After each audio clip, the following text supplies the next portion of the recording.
This is Help Wanted, the show that makes your work work for you. I'm Jason Pfeiffer, editor-in-chief of Entrepreneur Magazine. And I'm money expert Nicole. On Tuesdays, Jason and I answer the helpline and help callers solve their work problems. And on Thursdays, I give you one way to improve your work and build a career or company you love. And it starts now. Nicole, you know what it's really hard to say to someone? There's a lot of things that are really hard to say. It's true. Like you have a booger in your nose, or... I'm glad that you said that. That is not where I was going, but I think that people are afraid to tell somebody that they've got a booger in their nose or they've got a thing in their hair or they've got something in their teeth. But whenever you tell somebody that they've got a booger in their nose or a thing in their hair or something in their teeth, they are so grateful. Please tell them. Except that one time where I was like really on the fence at a business meeting of whether or not to tell the dude that his fly was open. Oh, what'd you do? You told him? I did, because he was like a homie. I had to. And so I don't know if he was appreciative or it was just weird, but like I felt like I needed to. It was like the equivalent, but it felt a little worse than there's something in your teeth. Not only would I want to know that my fly is open, so yes, I would want anyone to inform me of this, but I always check about 30 seconds into a talk, like when I get up on a... Oh, I know this about you. I get up on stage and I'm talking in front of what could be hundreds or thousands of people. And I will at some point naturally just quickly touch my finger to the top of the zipper to make sure that it is there. I do it every time. It's never not been there. That would be, that would be really embarrassing. No, it's not. Yeah, I want people to know. But then it's like, why did you look there or whatever? I don't know. It gets weird. I do worry about that. If there's a thing that, if I have to tell a woman, and let's say that there's a thing on her chest area or something, I don't want to tell her about it. But then what I'll often do is I will actually, if there is a close woman that I know who is near me, I will tell her about it. And then the woman will tell the woman who's got a thing on her chest. Like a button is open. Yeah. Or there's like a piece of dirt or something. I'd just be like, oh, you should tell her that there's a thing. You're laundering the awkward conversation. Yes, I'm laundering the awkward conversation, which I also strongly endorse. Anyway, the point is just tell the person. Here's the thing that I actually have trouble with, which is I really have trouble saying no to people. Not all the time. Do you want me to do it for you? Like I just send it to you and then you will say no to somebody? Sure. This actually could be a good business. I think people really struggle. Outsource the no. Yeah, that would be great. Outsource the hard conversation. Right. What's the business? It's called... I'll do your dirty work. Yeah. Or just like rejected with an exclamation mark. We're going to talk today about how to tell somebody no, because that's really hard. And I have gone back and forth with this person who I keep saying sort of no to, but kind of no to, but yes-ish no to. And they don't ever seem to get the answer. And I want to give them the hardest no possible. And I don't know how to do that. And that's what we're actually going to talk about. But before... Yeah, but we're on a podcast. So we've gone off the rails. So I'll just tell you one other thing, then we'll actually talk about the no, which is that I tell people that we sleep trained both of our children at 8 weeks old, which is much earlier than you often hear, but that was the advice that we got from our pediatrician, and that's what we did, and it worked. And Nicole, if you want to be sleep training your child at 8 weeks old, then call us and we'll tell you. But anyway, one of the big challenges is that sleep training a child, at least the way that we did it, is this just cry it out method. Just let them scream all night, and people just can't stomach it. And I can stomach it just fine. I have no problem with a child who screams all night. So I had been saying that I should start a business, and that business is called On Deaf Ears. And I will come over and ignore your child. Like you go somewhere and I'll have a pizza and catch up on work, and I will ignore your child. I think there's a great business there. So similarly, I think there's a great business in just rejecting people that you can't reject yourself. I mean, we solved the problem. Do we need a whole episode on it? Tell me who this woman is and I will call her. Right. So here's the thing. I don't actually have a problem saying no to people, but what I have a problem with is just saying no. Like what I tend to do is I tend to explain the no, give some context to the no. I want to put people down gently, but I am straightforward. So if somebody will pitch me, for example, their business and it's an entrepreneur and they reach out directly, I will respond and I'll say, this isn't a fit for the magazine and here's why, or something like that. And that's because I think that that's respectful. I understand that saying no is better than saying nothing.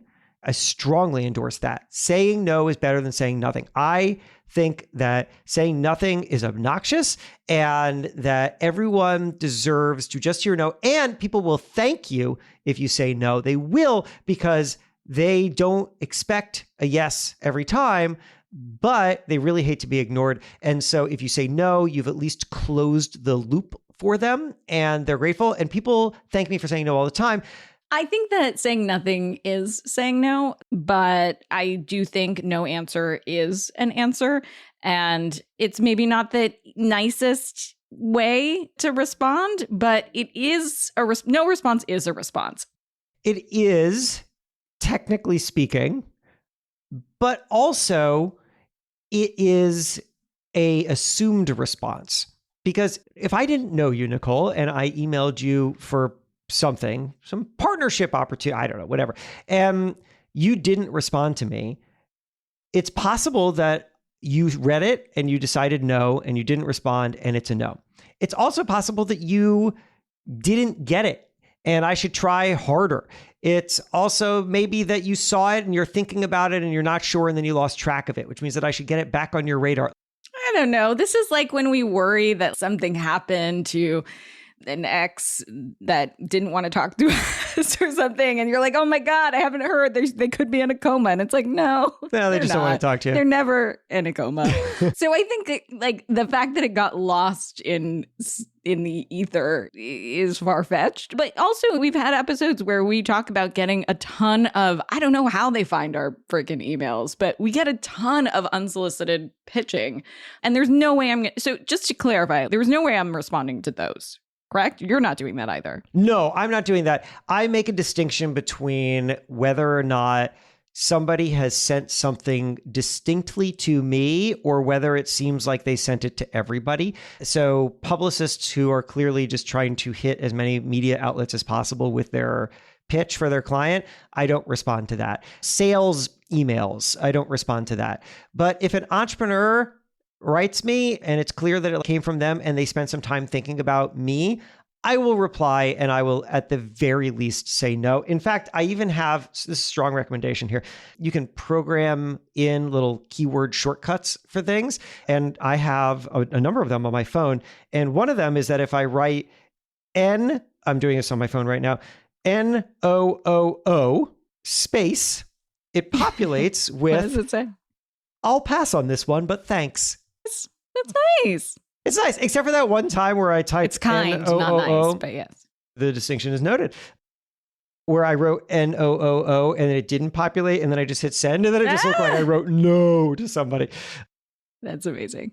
I agree. If it's to you or it's a person you know, recently I was asked to do a podcast of a woman that I know, and it's complicated. She's actually a matchmaker, and I didn't want to give her the real answer about why I was passing. So I actually went instead of giving the why, because you said you need some sort of explanation. I actually disagree with that part. I don't think you need to explain why you're passing. Instead, I offered her an alternative. Like, I offered her some help with it. So I was like, hey, I can't do this. Period. The end. I don't need to tell you that I'm pregnant and I'm with somebody else and whatever. But we have other hosts on MNN that might be really interesting that we could offer to go on instead. But I can't do it. But I didn't explain why. So I think my tactic is less give a long explanation or give any explanation, because I don't think you need to, but offer, some help or something else that would help them. I like that. I think that's a really strong way to solve things, and maybe actually would have solved this problem, which is the reason that I brought this up, that in my Instagram DMs, there is a woman, and this woman has for a very long time, this has gone on for, I think, years at this point, has been trying to get me to write an article about her company. And she makes like a consumer product. I don't want to say what it is. Let's just say she makes a laundry basket. She makes a laundry basket. And wait, why aren't you telling us?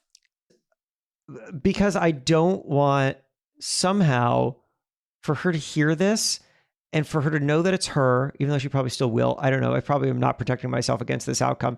And then to try to restart the conversation. I don't want to hear from her again. I'm done because I've heard from her so much. That's basically the thing. Okay, Like, laundry basket lady. Laundry. So she's making a laundry basket and she pitched me a DM, as many people do, and I declined nicely. And I probably did some kind of explaining. What did of you it. say? Okay, so just Yeah, go through.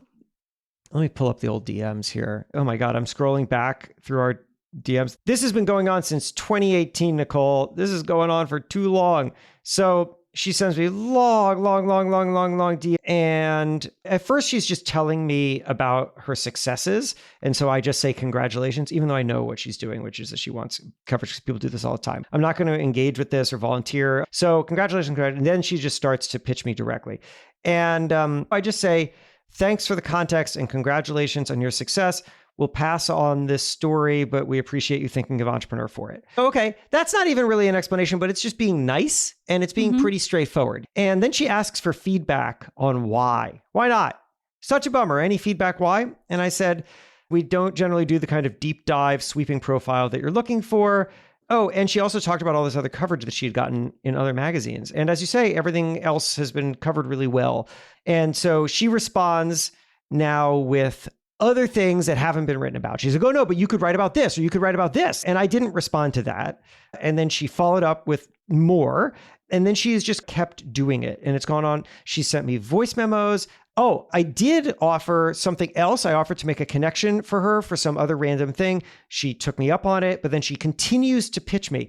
And I don't know what to do because my instinct is to engage with people, to just be like generous and be like, I've heard you and no. But when somebody keeps coming back, like I think that there's a idea that people have that persistence pays off. And I have experienced that and I don't discount that. Be persistent and keep going for it and all that. But I realize that at some point what I'm doing here is like in trying to be kind and engage with people, even though I am saying no, and I've never done anything but say no, I've left the door open in this way that she is interpreting as, well, I guess I'll keep trying to come through the door. And that maybe what I need to do is just literally ghost, like just stop engaging entirely. But that feels so rude to me that I like don't know how to manage this. I don't know what to do.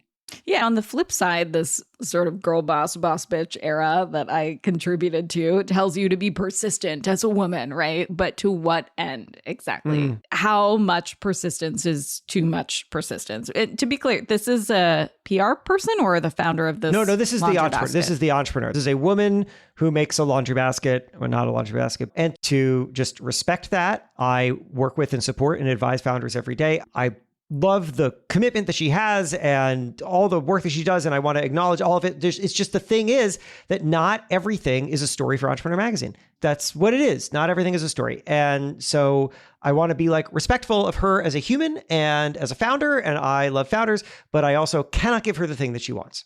Yeah. So you can't.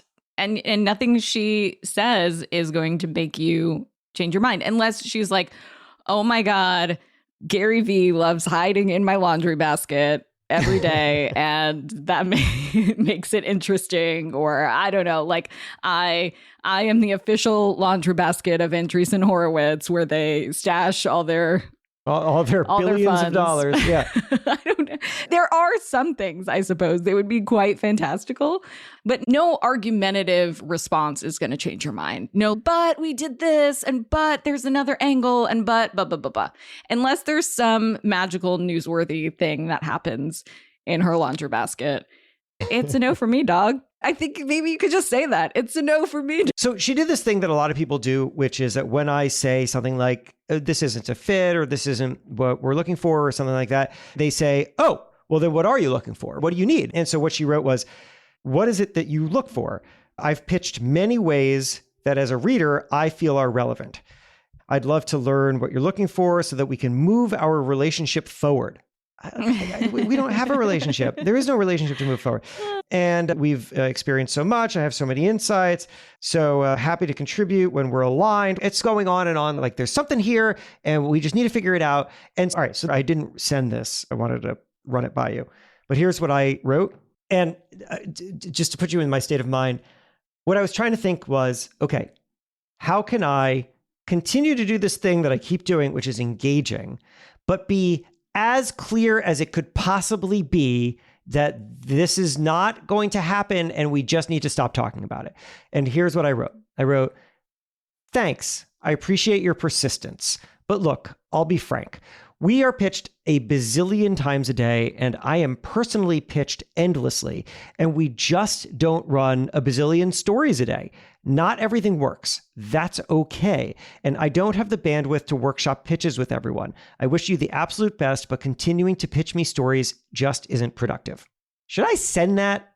I think it's too many words. Stick around. Help Wanted will be right back. Welcome back to Help Wanted. Let's get to it. It's really on her to not continue this because you have a few options, right? Yeah. Option one, say nothing, but it's clearly bothering you. So you want to say something or do something. Option two is to write a freaking story about the laundry basket and just be done with it. That's what my wife said. That's what Jen said. I generally agree with Jen, but maybe not on this one. She said just do it, so to be done with it? Yeah, I was asking Jen, like, what should I do? Like, this woman just will not leave me alone. It's been going on for years. And she was like, just do it, and then she'll stop. And I was like, but no, I don't have the time. That's the thing. It's easy to say, oh, just do the little thing. And you know what? It is. It would take me an hour and a half, and it would be this meaningful thing for her. But here's the thing. You can't scale those because I have 17,000 other things that all take me an hour and a half. I really don't like when people think, oh, just do that one easy thing. Because if you're in the position where the easy thing is hard, it's because you have too many of them and you can't keep adding it to yourself without stealing time away from other things that are valuable. Yeah, we've glossed over this, but that would be the nice thing to do, which is giving somebody what they want, but it's not the right thing to do. And the kind thing to do is to say no, maybe in less words. But that's the third option, is to say something definitive. Say something like, this, there's no relationship here. That was unfortunate wording. And so we're no, like hard pass. Yeah. Door closed emoji. Done. So those are your three options. Yeah, I feel like I've already done that. Is there anything, so in that word salad that she wrote about like, what can we do to workshop? How can we move our relationship forward? Is there something that she could have said that would have been better than that? No. She could have not sent it. That would have been better. No, the answer is that we don't run that many profiles of companies, which is what she's looking for. And we also have limited bandwidth and limited staff. And the stories that we run tend to be anchored around some specific insight about how to build a business or something that she hasn't provided. And I know that even saying that, if this reaches her ears are going to perk up and she'll be like, oh, well, let me figure out the insight. It's just, there are too many things coming at me or us, and I cannot try to figure out how to make all of them work. Sometimes they work, sometimes they don't. That's just the nature of it. That's not to say that it's bad or unworthy. For Entrepreneur to not write about a company is not for Entrepreneur to say you are unworthy of coverage or attention or anything. It's not about that. It has nothing to do with that. It's just like your story is not a fit for our hyper-specific needs. And that's it. That's literally all it is. It's not to say it's a bad company. Seems like a great company, selling a lot of laundry baskets. Like, all of it is wonderful. I congratulate you. I wish you the best. It's just that I cannot provide this one thing, and I don't want to spend time trying to figure it out, because also that's not fair to other people who are also trying to get attention and time. And yeah, no, there's nothing else that she could have said. It was done in 2018. But it's not your responsibility to ensure her self-worth or for her to not go down a rabbit hole of self-loathing or, oh my God, it must be me. I'm the worst. Entrepreneur is not covering me. That's on her. That's her work. That's her journey. This is not up to you to do that. I appreciate the... It's not your responsibility. You are released from this responsibility. I feel like we're in Goodwill Hunting. It's not your fault, Jason. But there is a way probably to get on entrepreneur.com or something if you really wanted to, right? And it could be as an advertiser. Is that an option? Yeah, it's an option. But you could say, hey, it's probably financially out of reach for a startup like hers. But yeah, okay, but it's not your responsibility to think through that. It's like, you really want to be an entrepreneur. It's not a fit for editorial. The end. Like, you don't need to say that you've been pitched a bazillion times. That's obvious. And that we don't run a bazillion stories a day. Also obvious. This is not a fit for editorial. Happy to pass you over to the branded content department. I don't know if there's a department for that, but if that's of interest. That's like that was my tactic of, no, but here's something else. Good luck. Yeah, that is a perfectly appropriate response. Or my friend writes for laundrybasket.com. Laundry Basket Weekly for all your laundry basket needs. It's true. But don't go way out of your way to do that. But also, so my example of, I told this woman, I couldn't do it, period. Here are some other people that might be able to do it if that's of interest to you. She wrote back and she said no. And I was like, okay, that's fine. Fine by me. But I didn't go like way out of my way. And also, if she did say yes to that, that would have helped our general network for more exposure, right? So you're not going out of your way to be like, you know what, let me introduce you to Steve Forbes. That would be overreaching. That's outside the scope of help you should be offering. But if there's something else within the entrepreneur universe or like the other companies that you're part of that it could make sense. And if she wants to throw down, I don't know what the cheapest package would be to get an advertorial or something like that. Yeah, then she could do that, but she doesn't want that. How do you know? Oh, I guess I don't know. Maybe that's what she wants. Yeah, if you want to know about what people want, like, you have to ask them or what they're thinking. You're making a lot of assumptions about this laundry lady. I guess that's true. This laundry lady is taking up too much of my brain space. So much. But here's what happened, because I haven't sent that message. And this was actually a little bit ago because it took us some time to talk about this. And so in the meantime, I have just not responded. It's been some time. Has she responded? Nope. And so maybe it's just done. Maybe it's option one. Maybe it's option one. Maybe we've gotten to, at this point, I think I don't respond because then it just reopens the door. What's funny about this is that one of the things that I'm concerned about is that not responding to somebody could create this question of what happened. But because I have been responsive in the past, and also she's already heard the same answer from me over and over again, when I didn't respond now, it actually very clearly is a no. It is the knowest of the no, because she knows I saw it and she didn't get a response from me. And I have responded consistently since 2018. And so this is the no that ends all no's. And so maybe the answer is that you are nice if you want to be and you respond for a while, or nice or kind, or however we want to frame it. But at some point, if someone is just incredibly persistent and it is incredibly annoying, instead of trying to go back and forth forever, that you literally just have to stop. And then they have to deal with this themselves. There's like a dirty laundry pun in here. I don't know what it is. Do we throw it right into the basket? Yeah, it's something about airing dirty laundry. I don't know. Look, you were really generous. You responded many times. The original question of, do I respond and give a no? We've answered. You did that. You responded. You gave a clear no. What happens next and her cuckoo spin cycle that she's on? Aha! I knew I'd find it. Oh, really? I can't come up with a laundry version of going down the rabbit hole. I was trying. I didn't have it. Okay, keep going. Like her spinning a spin cycle of maybe this, maybe that, maybe I need to be more persistent, or maybe I need to be more girl boss bitch vibe. She's trying. And by the way, God bless her. That's fine. And maybe it's worked with other people, or maybe it hasn't. I doubt it has. But you're taking on a lot of her dirty laundry. You're just taking too much on. It's not your responsibility. It's not your issue to be more clear than you already have been. Just let it go. Well, I feel like you've put me in the spin cycle. No, I already used that one. I've come out fresher and cleaner. You've filled me with the detergent. I don't know. I got nothing. I got absolutely nothing. No, it's put down the laundry basket. It's too heavy. This is taking up too much space in your brain. Put it the fuck down. That was the perfect metaphor. I'm putting the laundry basket down. It is done. And so is the episode. And so is the episode.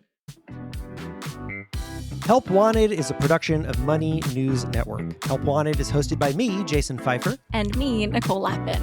Our executive producer is Morgan Lavoie. If you want some help, email our helpline at helpwanted@moneynewsnetwork.com for the chance to have some of your questions answered on the show. And follow us on Instagram at Money News and TikTok at Money News Network for exclusive content and to see our beautiful faces. And maybe a little dance. Oh, I didn't sign up for that. All right, well, talk to you soon.